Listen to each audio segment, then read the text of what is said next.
नमस्कार साथियों, स्वागत है आप सभी का हमारे इस बेहद महत्वपूर्ण वीडियो में। मैं हूं सुधीर।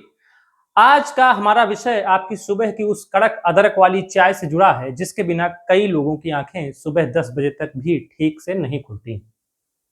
कल्पना कीजिए, आप सुबह सुबह चाय की चुस्की लेते हैं और अपनी धर्म पत्नी या मम्मी से बड़े प्यार से कहते हैं, अरे सुनो, आज चाय में चीनी थोड़ा कम है।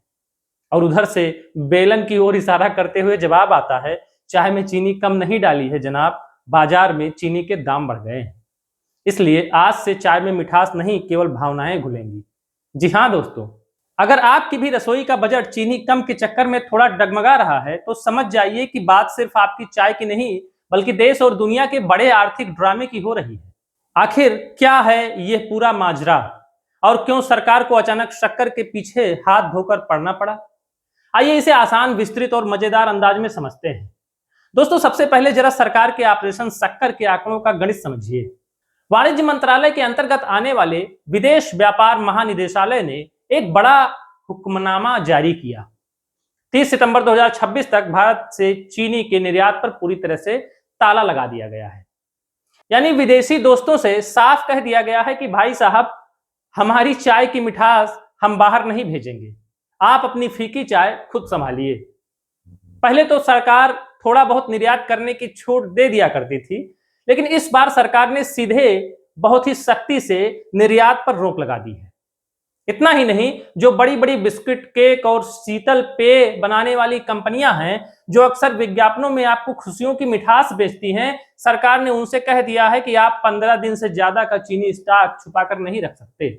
और अगर किसी व्यापारी ने होशियारी दिखाने की कोशिश की तो उसके माल एवं सेवा कर रिटर्न और HSN कोड से पाई पाई का हिसाब निकाल लिया जाएगा कि गोदाम में सचमुच कितनी बोरी शक्कर पड़ी है और बही खाते में कितना दर्ज है। अब आप में से कई बुद्धिमान साथी सोच रहे होंगे कि सर, जब हमारे देश में करीब 280 लाख टन चीनी का उत्पादन हो रहा है तो हमारी सालाना घरेलू खपत भी लगभग 280 लाख टन के आसपास ही है। ऊपर से हमारे पास 50 लाख टन से ज्यादा का पुराना शुरुआती स्टॉक भी रखा हुआ था। तो फिर सरकार अचानक इतनी सख्त सिंघम स्टाइल में क्यों आ गई? दोस्तों, इस 329 लाख टन की कुल उपलब्धता के बावजूद सरकार के माथे पर चिंता की लकीरें इसलिए हैं क्योंकि इस साल महाराष्ट्र और कर्नाटक में गन्ने की फसल में समय से पहले फूल आ गए और गन्ने का एक बड़ा हिस्सा गुड़ तथा खांडसारी बनाने वाली इकाइयों की तरफ मुड़ गया। जब गन्ने से चीनी बनाने की रफ्तार धीमी पड़ी तो सरकार को समझ आ गया कि अगर अभी से कड़े कदम नहीं उठाए तो त्योहारों के सीजन में आम आदमी की मिठाई के डिब्बे खाली हो जाएंगे। लेकिन दोस्तों, इस पूरी कहानी का असली रोमांचक मोड़ आता है एथेनॉल के चौराहे पर। सरकार का इरादा बहुत नेक है। वो पेट्रोल में एथेनॉल मिलाकर देश के अरबों रुपए का विदेशी कच्चा तेल बचाना चाहती है और प्रदूषण भी कम करना चाहती है। लेकिन पेच ये है कि यह एथेनॉल बनता किससे है? यह बनता है गन्ने के सीधे रस से, बी हैवी सीरे से और सी हैवी सीरे से। अब आप खुद सोचिए, देश के सामने एक महाधर्म संकट खड़ा हो गया है। गन्ने के रस से आपकी पसंदीदा रसमलाई, जलेबी और चाय के लिए चीनी बनाई जाए या फिर आपकी गाड़ियों का पेट भरा जाए। देश में मध्य 2025 तक 499 जगहों पर कुल 1822 करोड़ लीटर एथेनॉल बनाने की क्षमता खड़ी हो चुकी है। चीनी मिलों ने भी बहती गंगा में हाथ धोते हुए एथेनॉल प्लांट लगाने में 40,000 करोड़ से ज्यादा का निवेश झोंक दिया है और उनकी खुद की क्षमता 9,000 मिलियन लीटर से ऊपर पहुंच गई है। हालात ये हो गई है कि एथेनॉल आपूर्ति वर्ष 2025-26 के लिए एथेनॉल कंपनियों ने तेल विपणन कंपनियों को 17,760 मिलियन लीटर एथेनॉल बेचने का ऑफर दे दिया, जबकि कंपनियों को जरूरत सिर्फ 10,500 मिलियन लीटर की थी। अब सरकार ने एथेनॉल बनाने पर लगी सारी पाबंदियां हटा दी हैं कि बनाओ जितना एथेनॉल बनाना है। लेकिन इसके साथ ही एक नया पंगा खड़ा हो गया है। चीनी उद्योग सरकार से कह रहा है कि साहब, हमने 40,000 करोड़ लगा दिए हैं, अब 20% एथेनॉल ब्लेंडिंग से आगे बढ़कर 27% का रास्ता साफ करो, वरना हमारी मशीनें जंग खाएंगी। दूसरी तरफ सरकार डर रही है कि अगर सारा गन्ने का रस एथेनॉल की भट्टी में झोंक दिया तो बाजार में चीनी के दाम आसमान छूने लगेंगे। यानी एक तरफ है गाड़ी का माइलेज और दूसरी तरफ है आम आदमी की चाय का स्वाद, और सरकार इन दोनों के बीच संतुलन का धागा पिरोने की कोशिश कर रही है। लेकिन रुकिए दोस्तों, यह तो केवल इंटरवल तक की कहानी थी। असली पिक्चर में तो अभी एंट्री होती है मौसम के विलेन यानी एल नीनो की। हमारे भारतीय मौसम विज्ञान विभाग और वैश्विक मौसम वैज्ञानिकों ने चेतावनी दी है कि एल नीनो बाबा एक बार फिर पधार रहे हैं और मानसून बारिश में 8% तक की कटौती कर सकते हैं। अब आप कहेंगे कि सर अगर इस साल बारिश थोड़ी कम होगी तो आज मेरी चाय की चीनी क्यों महंगी हो रही है? दोस्तों, गन्ना कोई धनिया पुदीना या मेथी नहीं है कि गमले में उगाया और 2 हफ्ते में काट कर चटनी बना ली।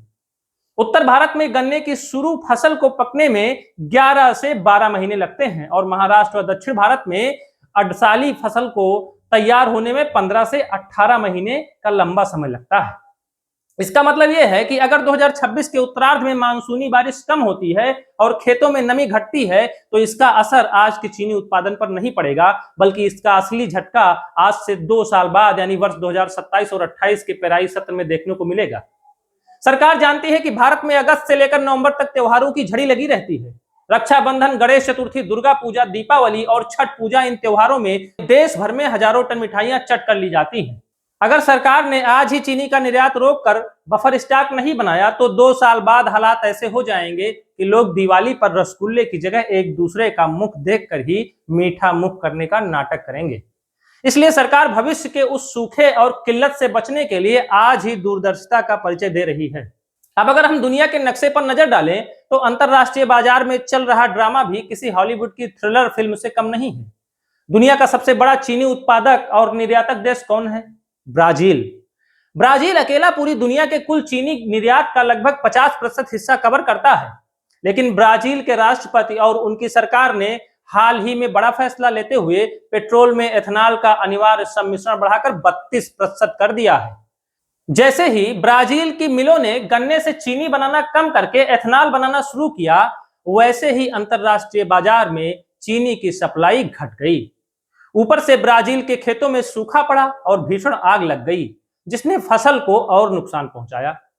परिणाम यह हुआ कि अंतरराष्ट्रीय बाजार में कच्चे चीनी के दाम बढ़कर 17.5 सेंट प्रति पाउंड के पार चले गए। संयुक्त राष्ट्र के खाद्य एवं कृषि संगठन का शुगर प्राइस इंडेक्स भी उछलकर 95.0 अंक पर पहुंच गया। दुनिया का दूसरा बड़ा निर्यातक देश थाईलैंड, जो वैश्विक निर्यात में 13% का योगदान देता है, वहां भी फसलों में बीमारियों और मौसम की मार के कारण उत्पादन अनिश्चित बना हुआ है। ऐसे में अगर भारत अपने दरवाजे खोलकर चीनी निर्यात करने लगता तो भारत की पूरी चीनी विदेशों में ऊंचे दामों पर बिक जाती और देश के अंदर हाहाकार मच जाता। इसलिए भारत ने अपने बॉर्डर सील कर दिए हैं ताकि वैश्विक महंगाई की कड़वाहट भारतीय रसोई तक न पहुंच सके। लेकिन दोस्तों, इस पूरी आर्थिक पटकथा में एक सबसे संवेदनशील किरदार भी है और वो है हमारे देश के मेहनती किसान भाई और चीनी मिलें। केंद्र सरकार ने किसानों के हितों का ध्यान रखते हुए गन्ने का न्यूनतम समर्थन मूल्य यानी एफआरपी बढ़ाकर 355 प्रति क्विंटल तो कर दिया है, लेकिन किसान संगठनों का कहना है कि साहब, डीजल महंगा हो गया है, नाइट्रोजन और फास्फेटिक खाद के दाम बढ़ गए हैं और परिवहन लागत आसमान छू रही है। इसलिए हमें गन्ने का भाव कम से कम 4500 प्रति टन मिलना चाहिए। अब आप पूछेंगे कि खाद के दाम क्यों बढ़े?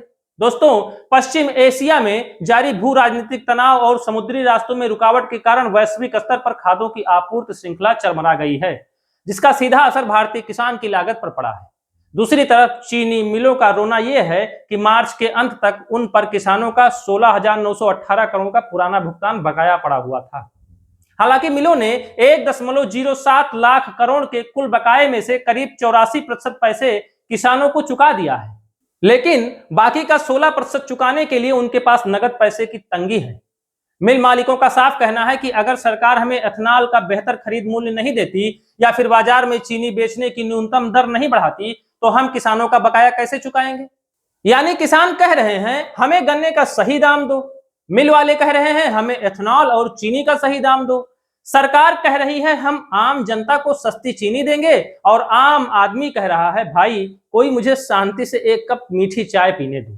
तो कुल मिलाकर निष्कर्ष यह निकलता है दोस्तों कि चीनी कम का यह मुद्दा केवल आपकी चाय के कप में घुली 2 चम्मच शक्कर का नहीं है, यह भारत की राष्ट्रीय ऊर्जा सुरक्षा, देश की खाद्य सुरक्षा, करोड़ों किसानों की आजीविका, एथेनॉल में लगे 40,000 करोड़ के निजी निवेश और अल नीनो जैसे वैश्विक जलवायु परिवर्तनों का एक अत्यंत जटिल और पेचीदा चक्रव्यूह है।